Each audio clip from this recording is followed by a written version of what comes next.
Hello, I'm Becky Gannon and I'm mad about miniatures. Today, we are talking about miniatures made in the Amazon jungle. Nikki, who is on Instagram at Big River Miniatures, works with indigenous artists from the Amazon to make their traditional art, but in mini. This helps with shipping costs and provides a whole new market for their incredible art. Let's go talk to Nikki. Hello, Nikki. It's so great to have you on the show. Hey, Becky, it's really good to be here. So you do the most interesting thing with miniatures. You go to the Amazonian jungle and you meet with indigenous people and discover their traditional art and teach them how to make it into minis to sell and help them support their families. Yes. That is incredible. What do you attribute your interest in this? How did you get started? There's a lot of dots along the way. There's a lot of, points that I can look back at. I think it goes back to my childhood. I grew up in rural Minnesota, right next to a river, and my parents had a small greenhouse, nursery greenhouse. So my whole life was full of plant life and people working with plants and water and nature. And there was a lot of playful, wonderful time, outdoors with my cousins and friends and neighbors playing. So you've always loved the outdoors?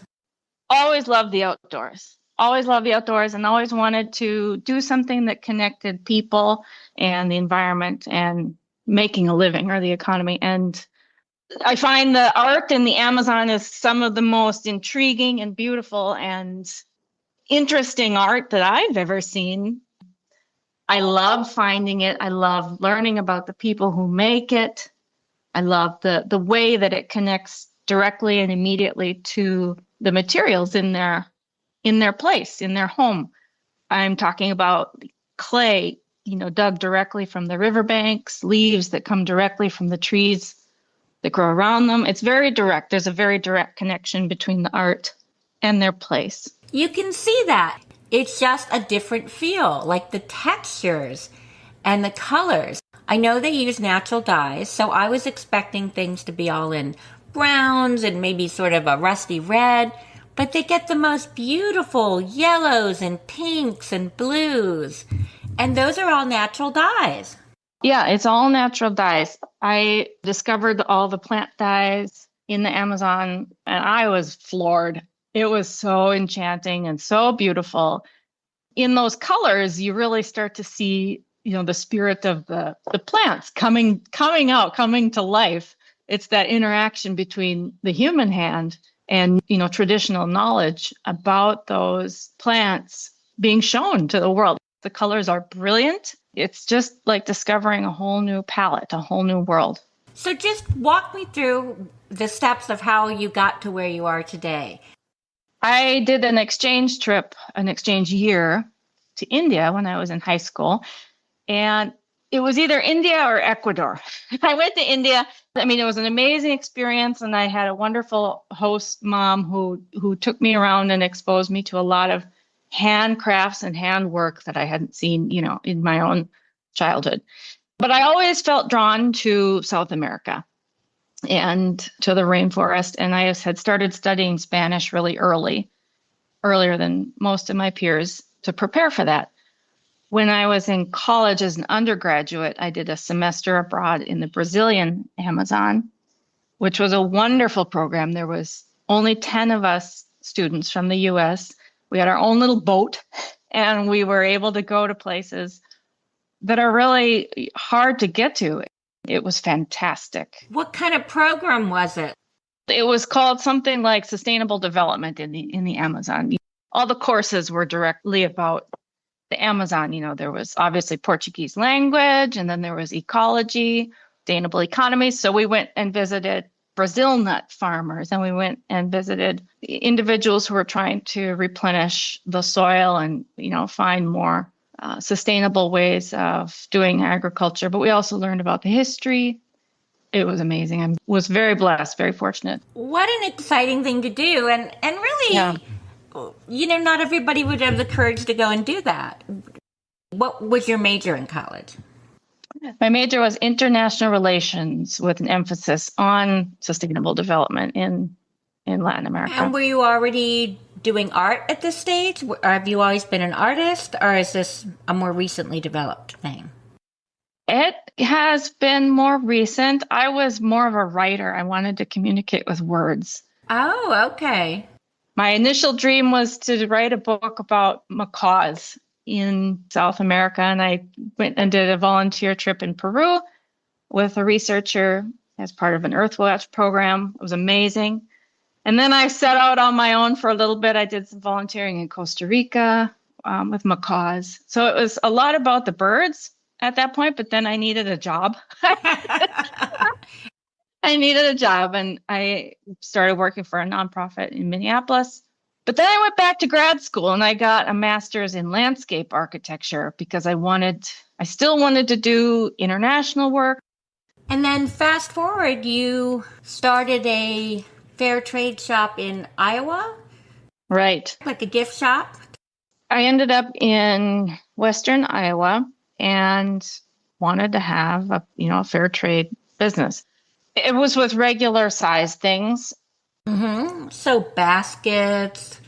Right. Baskets, beautiful carvings, even some furniture. I worked with a company that takes reclaimed wood from the forests and rivers in Indonesia, and they make beautiful, beautiful reclaimed hardwood furniture.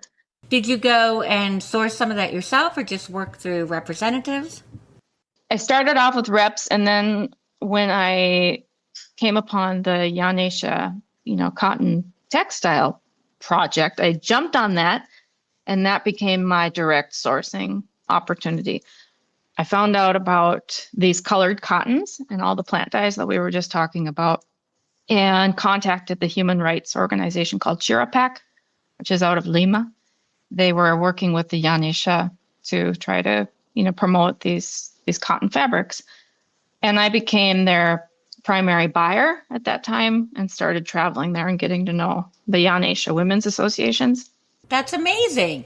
And was this also, I had read something that you said that there were some cottons that used to be around that had beautiful natural colors, but then that all got lost, especially in America, and it just started being white. Yes, that surprised me. That was a bonus. And now I'm just addicted to it. I had no idea. Cotton is found in its natural state in many, many, many colors. There are reds, there's cream and rose and green. And they say there's a black and blue, which are lost in the rainforest. And that's how it grows. Think of heritage peppers. You find them in purple and yellow and Right. and corn. Corn grows in all these beautiful colors, and cotton is the same, but it's very short stapled. So the actual fiber is really short. And when they started industrializing it, they started breeding it for the longer staples, the longer fibers, and the white is easier to dye. So when you want to commercialize it with chemicals, if you start with a white base, you can dye it how you want it. Most of us here, I think, don't even know that this exists, but it's ancient, and that's what the ancient Inca used. That's what so many people in the Amazon used to make their clothes and their textiles. That's amazing. Yes. So it must have been really interesting working with them and seeing all these new types of cotton and seeing their beautiful artwork they made with it. Yes, it's eye-opening. It's mind-blowing. It's wonderful. Yes. But I would imagine that where you picked in Iowa was a little bit of a hard place for a fair trade store. Yes, it was a very hard place. So is that when you sort of started thinking, what else can I do? Well, yes and no. It was incredibly hard to keep it going. Also, the cost of shipping large, regular, heavy things and paying people a really good fair trade price. There was nothing left in it for me, and to pay all my bills. And then COVID came along and everything got shut down anyways. And so it got put on pause. The store closed. At some point during that COVID period, I stumbled upon really fine miniatures and had never had that kind of exposure to them. So in between the business, I've done work as an antique dealer. Living in rural places, you tend to find really interesting, old things. So I was participating as a buyer on an online auction from an auction house out east. And that's when I saw really beautiful antique miniatures. It just resonated with me. And I remember taking screenshots. I didn't buy them at that point, but I was like, that's really a neat idea. What if we could do a similar thing with, items, artwork from the Amazon? And it was such a crazy idea that I couldn't do it, but I couldn't shake it either. And it took me about 2 years to really work up the nerve to do it because it's what I wanted to do. It was my heart of hearts. It's funny. Sometimes you get a crazy idea, but then you're like, this is what I was meant to do. Like there's this deeper conviction. Like it might be crazy. There might be a lot of things in my path, but this is important. And it's kind of brilliant in the terms of it allows you to work with people and learn their stories and help them. But it has that practical point of view of miniature baskets are a lot easier to ship. Miniature carvings are a lot easier to ship. So I think it's genius. It's scary because it's a long ways away. And it is hard working with people. I mean, it's wonderful.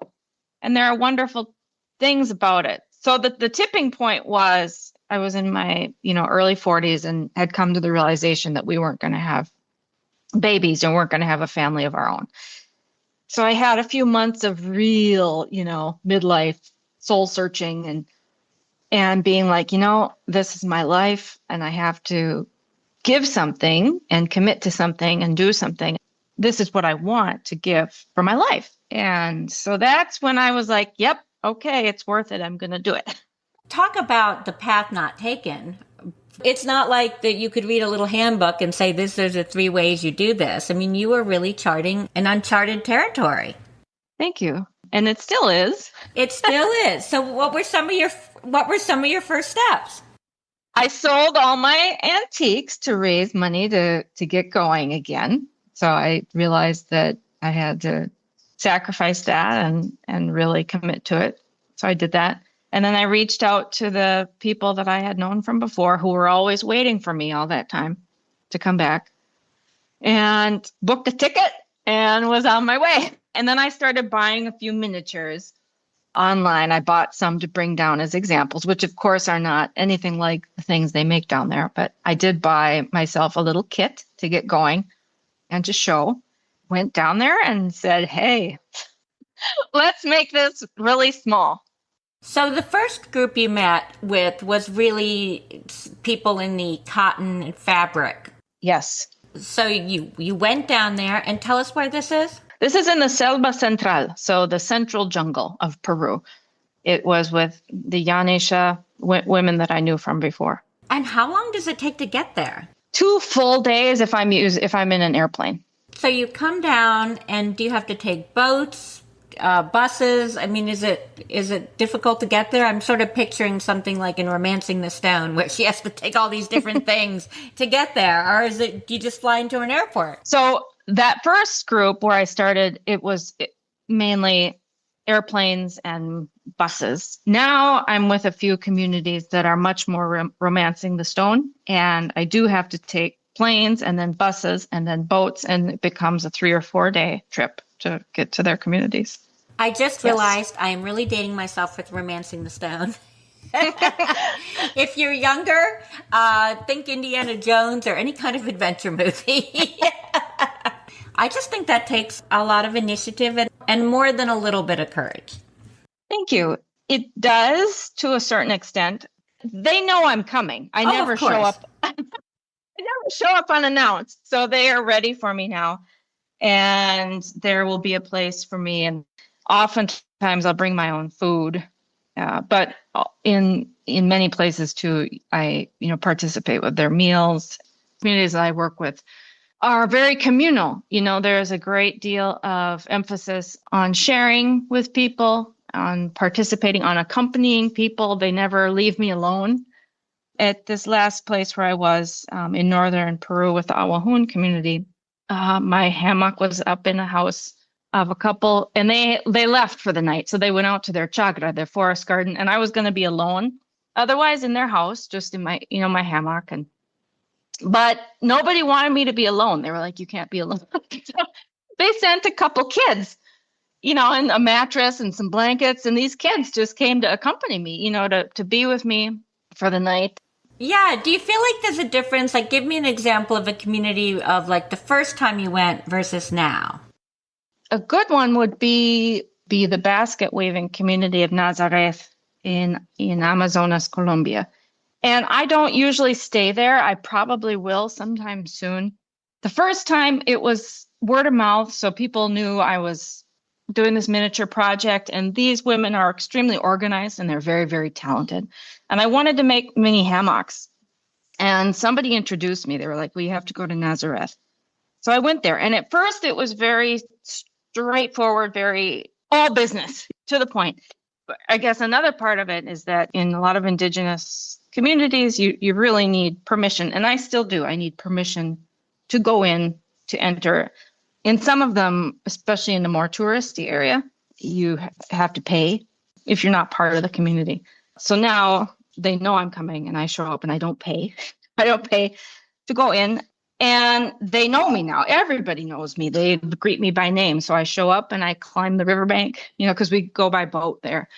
And even the kids, they're running around and they're calling me by name. They know my name is Nikki. They know why I'm there. We share an afternoon. It's pretty intense, looking at baskets and looking at what they've done and buying. This is the buying event.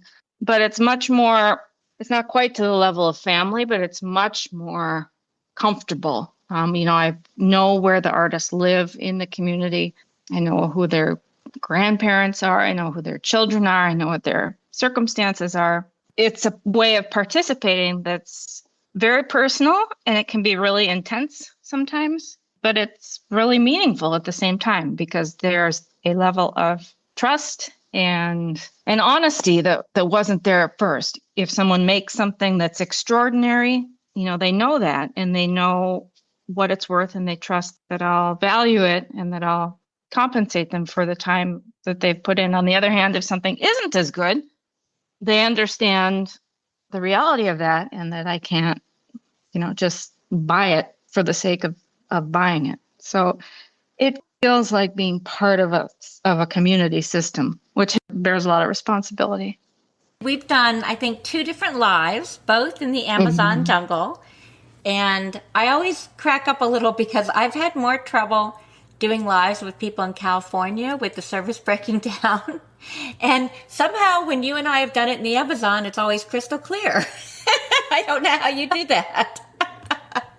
But what really struck me was you introduced me to all the artists, and you were so respectful, and they were so respectful for you. And I could see the relationship as you translated what they did and introduced them.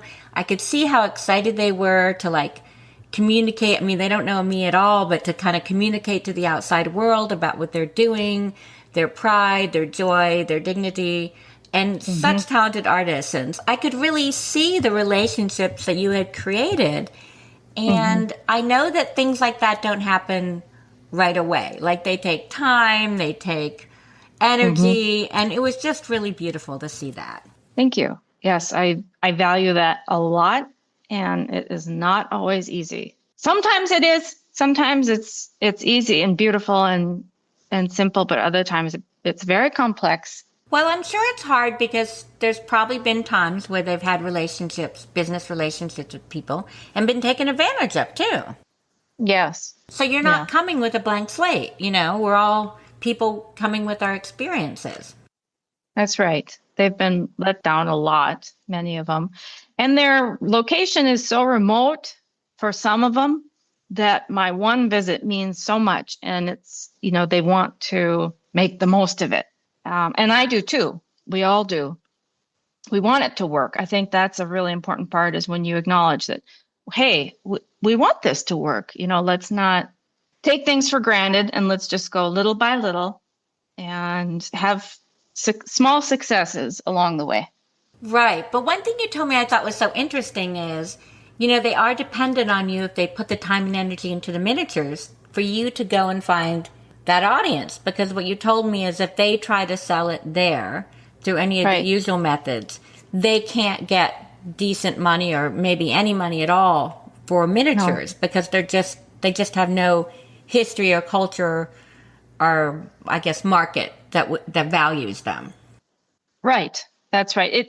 There were no such thing as really miniatures in the Amazon. Perhaps there were, but it's been lost to history, like so many Right. cultural artworks of of history in that region, because the materials are so soft and because of the humidity. We're finding out so much now about ancient societies, civilizations in the Amazon, and they were extensive and huge in cities, but because of the climate, so many of those details have been lost. And so maybe they did have minis because they had minis in Colombia in the more northern part. There were gold miniatures, beautiful gold miniatures in the Inca people. So all along the coast, there were minis in South America. So maybe they did. But they don't now. And so it takes a leap of faith for them to Yes. learn this, to put the time into becoming miniature because like I know, people maybe assume, oh, well, if you can do it in large size, you can do it miniature. But I think probably everyone listening here is chuckling, going, that's just not true. Yeah. Sometimes you Yes. need to use very different techniques and certainly different materials and different tools. So do you give them like certain tools? Yes, I do. I also look for at the beginning for their own use of tools in their own hands. I think when we start off that way, we tend to have the more success in the long run. There are some tools that just don't last very long down there, like knives. I bring a lot of knives down there. I always did little Sharpie knives, X-Acto knives, but they rust. They rust so quickly, and so I'm constantly replenishing them. I have a solar oven down there eventually to make plants, mini plants. Out of clay, mini plants out of clay? Is that what you're saying? Yeah, because they don't have ovens. No one has an enclosed oven like we have here. Haven't you done some pottery? The pottery is all fired in traditional outdoor fires. So none I of it is see. fired. Yep, none of it is fired in a kiln. It's all earthenware, which is fired in a literal outdoor fire. I see. But then you said that there was one artist who does the most beautiful carvings, and he uses his machete and does amazing work. Yes, he uses a machete to start shaping the item, and he does as much as he can with the machete, whittles it down, and then he starts shaping it with a knife, and eventually he does a lot of sanding. So he does have that power tool, which is an electric sander, and he uses that a lot to finally get down to the nitty gritty. But for his minis, his wife is really involved. She's a fantastic lady named Diana, and she helps him out. She does a lot of the fine sanding of the mini animals that he's making. That's fantastic. And so, what is the process of you've had to do this with lots of different types of art? With the weaving, the basket weaving, the carving. In all of them, there's a different procedure to miniaturizing them. Yes, there is. And that's something that I continue to try to get better at is coaching the artist to do something even finer and better. We talked a little bit about the cotton and the weaving, and that's one area that I want to keep working on and getting better at. It's really hard because, like we talked about, these cottons are harder to spin than the industrialized cotton. Oh, so it's harder to get finer, smaller pieces. It is harder, but I know they can do it. It's a matter of coaching and encouraging and working on it. And that takes a few visits. Usually it takes 2 or 3 visits to really make a leap in something where the people who are buying our miniatures can really see the difference. Tell us a story about, I think it was in pottery, where there was sort of a surprise leap from an unexpected source. Oh, yes. That was just a wonderful day. That's one of the best days. Dominga Santos is a phenomenal, ceramic, traditional Ticuna potter, ceramic artist. And she's been so open and kind and had a great time working with her. I have a video about her on my YouTube channel. She makes pottery in the old way. She digs it from the riverbank, shapes it at home, fires it in her oven. She's told me so many stories. And I was coaxing her and trying to encourage and show how to make it smaller, smaller, smaller. For over a year and a half, we were doing this. We always had a great time together, but it wasn't working. It just wasn't, she wasn't doing it. And then one day I showed up and her daughter, Kelly, had made the most beautiful mini, they're called tinajas, which is a traditional liquid storage vessel. The most beautiful tinajas to scale, to perfect, 12 scale, and fired so pretty. She knew that I loved that when it had a lot of the carbon, like a lot of the black on it. And the daughter, Kelly, had just done this. And you show up and they all have this kind of funny smile on their face.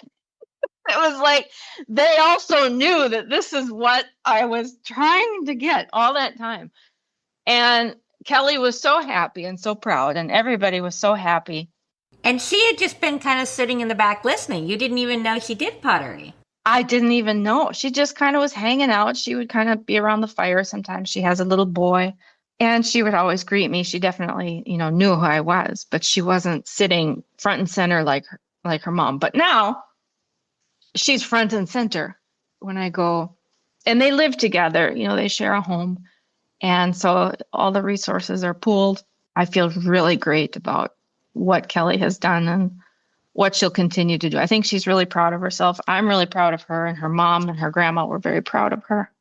Well, I think one thing that strikes me is it's not like you go and ask them to make like a specific item and say, this is how you make it. I'm going to show you exactly how to make it and give you the materials. I mean, that would probably be easier. But instead, what you're trying to do is get them to make their art in their way with their process and that meaning, but smaller. And so sometimes it's going to be different material, different tools. And I can see where that's it's a lot more appealing to me to own something like that, but I can see where it's also a lot more complicated. Yes, thank you for observing all that. I am trying to be as hands-off as I can without, but still trying to find the best art in there. I'm trying to be, I say, more of a coach. Right. And a supporter for what they already do, because I think it leaves it more authentic and more theirs.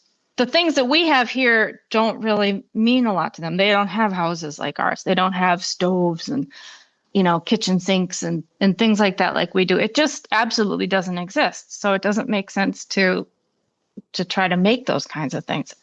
From my perspective, I think the art of the Amazon is so vitally important to all of us. This rainforest is such a beautiful, magnificent resource on our planet. And when you support artists and art, you're supporting that forest. You're supporting that living, breathing environment of health and resilience. And the people who live there really, they're the ones who are keeping it going. And so when we support their art, we support that environment. So that's been the whole thrust of this work. Oh, and I think that comes out. And what I love about your pieces is I have found a way to incorporate them into my living rooms, into my patio, but they also just, some of these little masks or tables even, I think they're also very accessible for non-miniatures who would just want a little piece of art, like they look great on a bookcase or a little table. Many of them are just complete works of art that don't need further explanation, I think. Mm-hmm. I hope so. It's beautiful. It's so dynamic. It's got so much depth and colors. Yeah. I mean, I love particularly, let's see. Now you'll have to help me remember. There is an artist who I think won an award who does a lot of carving of animal sculptures and these amazing animal masks which he paints. Alirio.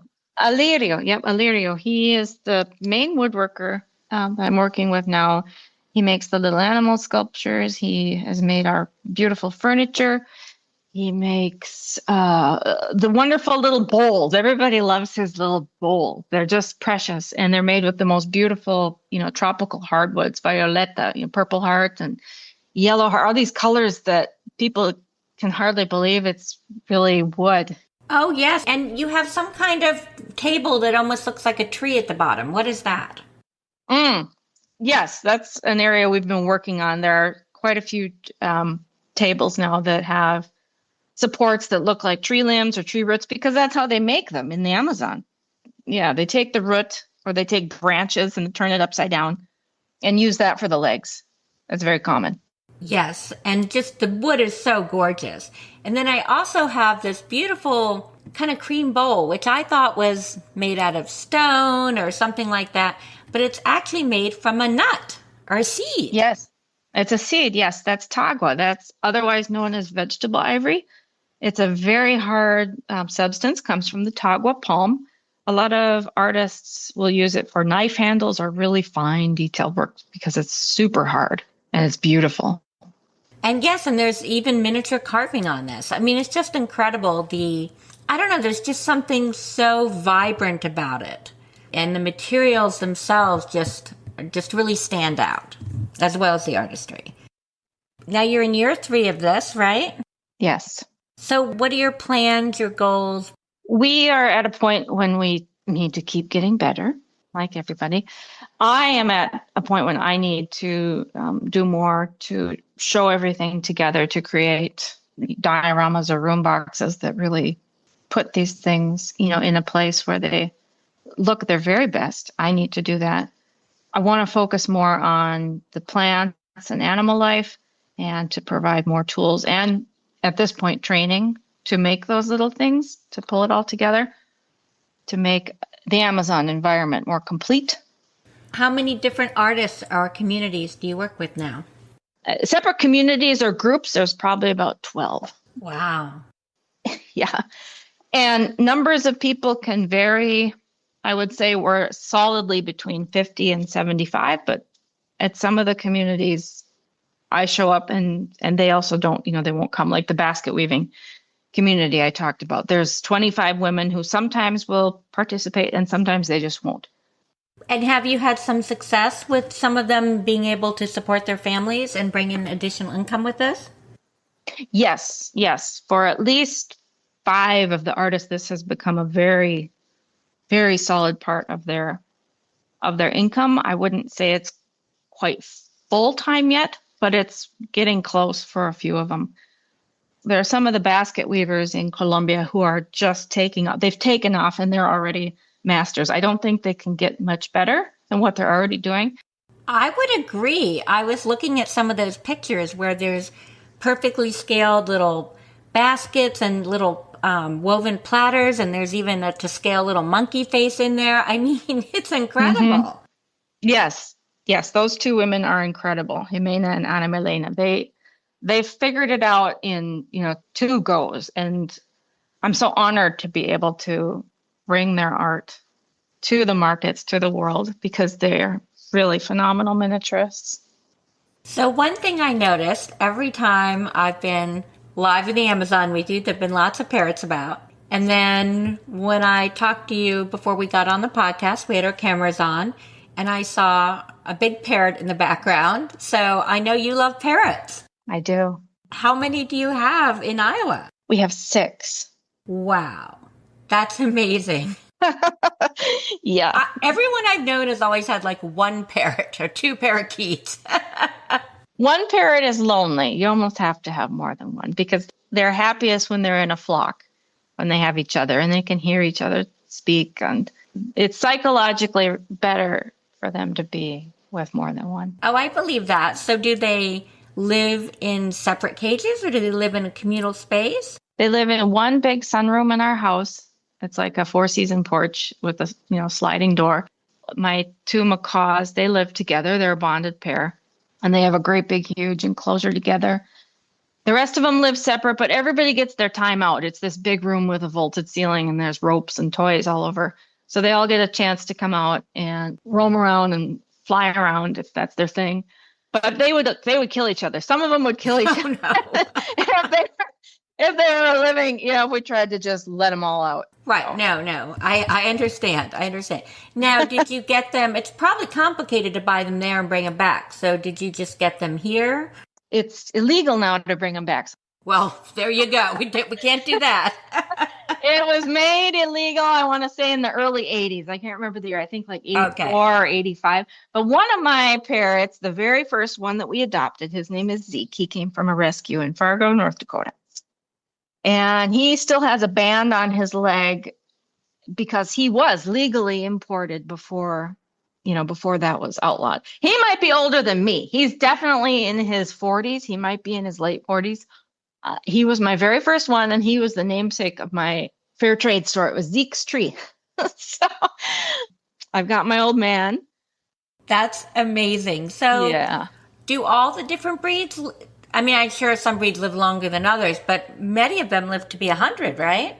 They have been said to do that. I think the macaws could definitely live into their 60s and 70s. The Amazon parrot, he could as well. There's a few that I don't know their ages, like this. I have an Amazon gray that was given to us by the local animal control because they couldn't find a good home for him, so they gave him to us. And I have no idea how old he is. No clue. Could be 20, could be 80, right? Could be. Could be. Wow. That's another sort of connection you have when you come home. It is. I love seeing the birds out in their natural environment. I love being able to be close to them and see their colors close up, get to know their dynamics. They're another, type of family. They're very personable. Ah, that's so nice. That's so interesting. Yeah. So when is your next trip? August. Wow. And where will you be going? I will go everywhere. I will go up to the community on the border with Ecuador again in northern Peru, the Awahun community, and back down to the Selva Central. I have a new, very exciting invitation to a community, a very remote community on the frontier with Peru and Brazil. And I really want to do it. I want to make it happen. We're going to start with something really simple, like tiny little woven boxes. So something simple and elegant. And then I'll go to Colombia. How do you get an invitation to that? Just through other communities? Yes. At this point, it's word of mouth. That came from a man who happened to be visiting another community where I was and saw the minis and saw what we were doing. And it's a fascinating place. This group already has, projects underway with some institutions, but it's a really remote area. Time consuming to get there. It's expensive. I think gas for the boat is a lot. It's like $12 or $15 a gallon. Oh my goodness. Okay. Yeah. So these communities they're isolated, but they want to participate. Of course. That's really interesting. So, Nikki, tell us how we can help support you in this journey. You have an Etsy store and you also go to quite a few shows in the States, right? Yes. I'm confirmed to participate in several more shows this year. There's a lot of ways. The best way is to buy the minis. That's the best way. Absolutely. Another way that I'm more and more looking for is people just to say, how can I help? Because like you said, I believe that this art has value, even if it's not like in a traditional dollhouse setting. And I'm looking for ways to perhaps sell these artworks to other markets, other places. And I'm hoping to find somebody that can be like a mentor, help kind of coach me through that, because this is all also new territory for me. Any kind of support, whether it's financial or sometimes emotional encouragement, it's always welcome. And I also would love to have opportunities to talk more about the specifics like we did, like what are these colors, and to show more detail about the plants and the places, because I'm spread so thin right now when I get home to try to design things and get them online. And it's a lot for me. So if people want to help out, I can come up with something for sure. I don't doubt that at all. And, just sharing it in your stories in Facebook helps, because publicity means a lot. It definitely does, yes. Well, that sounds exciting. So when you go on a trip like that, how long are you there? If I go to both Peru and Colombia, and now a little bit in Brazil, the minimum is 2 weeks. 3 weeks is becoming more typical. I would imagine. And I also read that you're working with a group whose regular sized pottery has been acknowledged as a World UNESCO Heritage Art or Yes. culture, which means that it's basically been shown to have something they've been doing for hundreds, if not thousands of years. Yeah. And what kind of pottery is that? It's another earthenware pottery fired outdoors, and it contains beautiful designs and symbols that relate directly to that rainforest around them. The World Heritage, mark is important because it really emphasizes the value to all of us, that this is a process of making art that has value for connecting us to that forest. And I met with them once. It was very successful. This pottery is really pretty. This is a pottery that when I was doing the fair trade store pre-COVID, anytime I'd come across some, I would buy a piece and collect it because I think once they get going with it, we're going to see some really, really cool things. They use a leaf bud, which contains a resin to apply the glaze to it. And people look at it and it's otherworldly. Like it has this very special inner glow.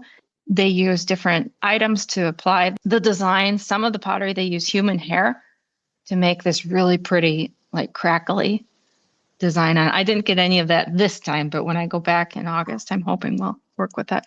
So the next time I will be working with shaping, with refining the scale, the size. And I think they're on board.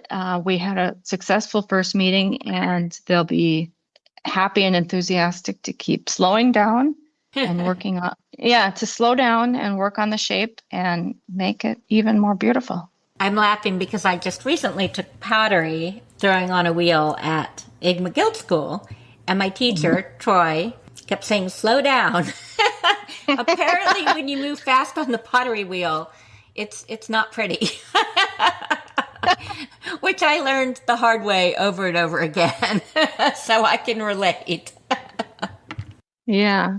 Well, Nikki, it's been such a treat to talk to you. I just love what you're doing. It's so unique and creative and has so much heart and so much meaning. And thank you for sharing it with all of us. Thank you for everything. Thanks, Becky. Bye-bye. Bye. Well, that was incredible. So interesting to talk to Nikki at Big River Miniatures, and I hope you'll check out her Instagram and her YouTube. It is amazing to me all the different ways people incorporate miniatures into their lives and what they do with it. Till next time, remember, your dollhouse, your rules. Goodbye.